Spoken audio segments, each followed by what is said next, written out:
भक्तों, आगे की कथा में हम आपको विदुर का उपदेश एवं धृतराष्ट्र, गांधारी और कुंती का हिमालय गमन आदि कथाओं का वर्णन बताने जा रहे हैं। सूत जी बोले, हे ऋषियों, महाभारत के बाद विदुर जी तीर्थ यात्रा के लिए चले गए थे। कुछ दिन विचरण करने के बाद वे हस्तिनापुर आए। धर्मराज ने विदुर जी का आगमन सुन उनका स्वागत किया। विदुर जी ने प्रेम पूर्वक युधिष्ठिर को यात्रा का हाल सुनाया। तत्पश्चात धर्मराज ने पूछा, चाचा जी, आप हमारे परम हितैषी यदुवंशियों का भी समाचार सुनाइए कि वह कुशल पूर्वक तो हैं। विदुर ने कृष्ण की समस्त सूचना कह सुनाई, किंतु यदुवंशी के विनाश के विषय में कुछ नहीं बताया, क्योंकि वे युधिष्ठिर को राजधर्म का उपदेश देने में तल्लीन रहे। तत्पश्चात उन्होंने धृतराष्ट्र का हित करने के लिए कुछ दिनों तक वहीं पर निवास किया। विदुर जी धर्मराज के अवतार थे। उन्हें एक बार एक ऋषि ने शाप दिया था कि तुम 100 वर्ष तक शूद्र की योनि में जीवन बिताओ। इसी कारण यहाँ धर्मराज ने विदुर के रूप में अवतार धारण किया था। अब उनके 100 वर्ष पूरे होने वाले थे और उन्होंने ये भी मन में विचार किया कि अब कलयुग आने वाला है और पांडवों का भी काल आने वाला है। इसलिए वे धृतराष्ट्र को समझाकर कहने लगे, हे भाई, अब कलयुग आने वाला है और पांडवों का काल भी निकट आ रहा है। इसलिए अब आपके लिए उचित है कि पाप से मुक्ति पाने हेतु हिमालय पर चलकर तप द्वारा परमात्मा को प्राप्त करो। विदुर जी की बात धृतराष्ट्र को समझ में आ गई और वह कुंती, गांधारी सहित रात में ही घर से निकलकर विदुर के साथ वन को चले गए। वन में जाकर इन तीनों ने घोर तपस्या आरंभ कर दी।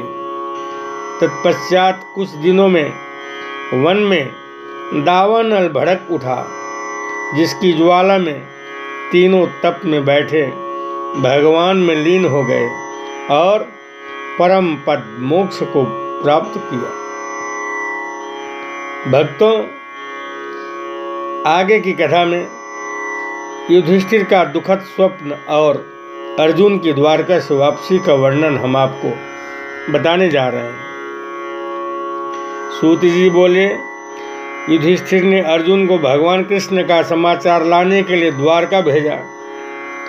उनको गए हुए 7 मास व्यतीत हो गए थे। उन दिनों युधिष्ठिर बुरे बुरे स्वप्न और तरह तरह के उत्पात देख रहे थे। जिन असुर गणों को देखने से ऐसा प्रतीत होता था कि अब भगवान के चरण पृथ्वी से उठ गए।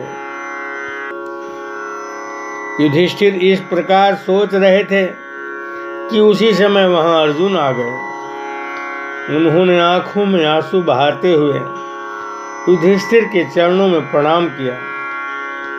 उस समय युधिष्ठिर ने देखा कि अर्जुन का मुख कांतिहीन है।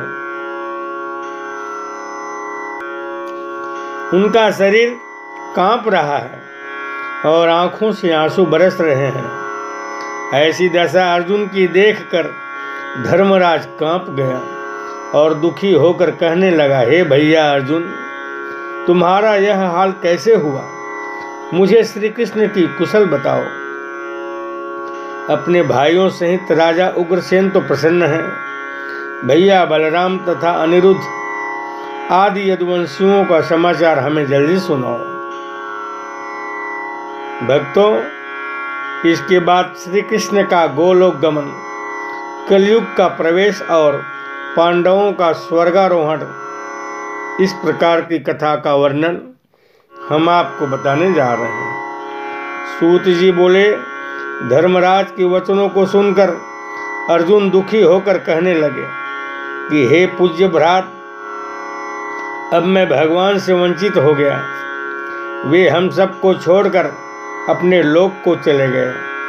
हे धर्मराज, उन्होंने समस्त विपदाओं से हमारी रक्षा की और जाते समय हमारे गांडीव की महाशक्ति, हमारा बल, पौरुष सब कुछ साथ ले गए।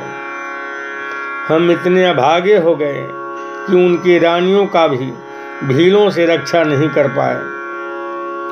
उन्होंने हमसे उन सबको राह में छीन लिया।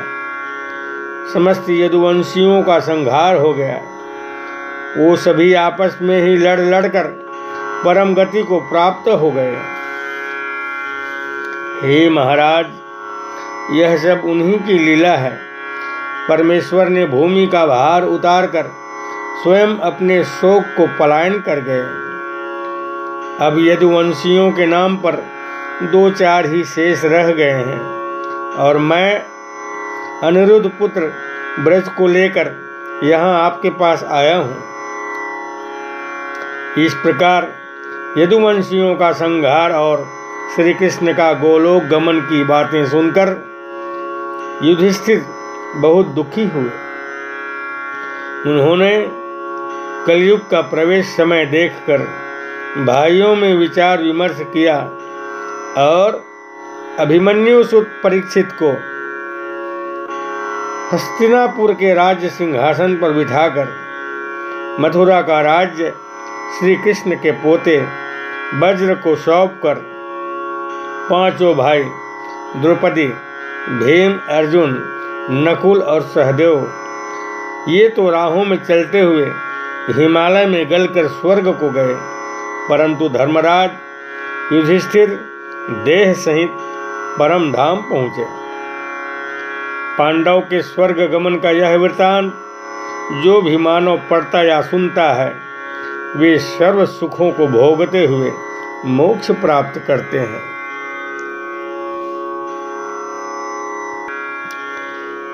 सूत जी बोले, हे ऋषियों, राजा होने के बाद परीक्षित ने अपने गुरु और योग्य पंडितों के शिक्षा अनुसार राज्य किया।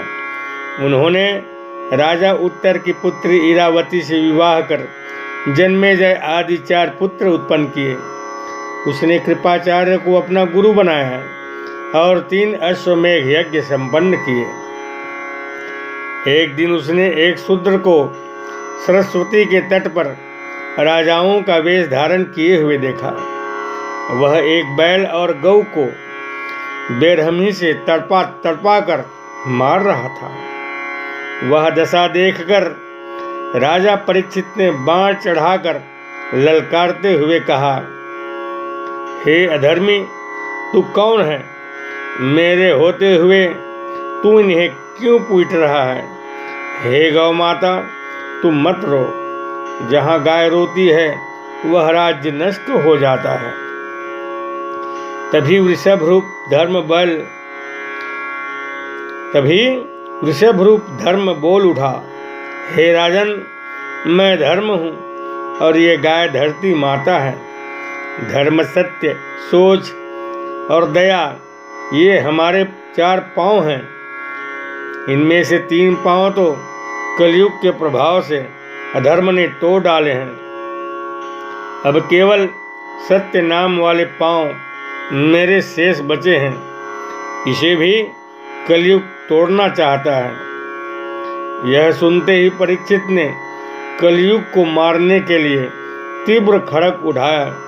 तभी कलयुग डर के मारे उसके चरणों में गिर गया। राजा बोला, तू शरण आया है इसलिए भय मत कर, लेकिन तू अधर्म का मित्र है, अतः मेरे राज्य से अभी निकल जा।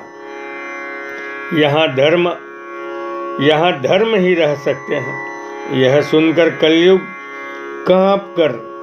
कांपता हुआ राजा से बोला, हे राजन, आप समस्त भूमंडल के महाराजा हैं। आप हमें थोड़ा सा स्थान रहने के लिए कहीं पर भी दे दें। मैं वहाँ रहकर अपना समय बिताते हुए आपकी आज्ञा का पालन करूँगा। कलयुग की प्रार्थना सुनकर राजा ने आज्ञा दी कि तुम्हें जुआ, मदिरा की दुकान, वेश्या के घर, कसाई के घर और स्वर्ण में रहने का स्थान मैं आपको देता हूँ। यह आदेश पाते ही कलयुग प्रसन्न हो गया और उसी वक्त राजा परीक्षित के मस्तक पर पड़े स्वर्ण मुकुट में प्रवेश कर उनके बुद्धि को भ्रष्ट करने लगा, ताकि परीक्षित धर्म को छोड़कर पाप कर्मों में संलग्न हो सके और कलयुग अपनी मनमानी कर सके। इस अनुपम कार्य में कलयुग परीक्षित पर प्रभावी हो गया।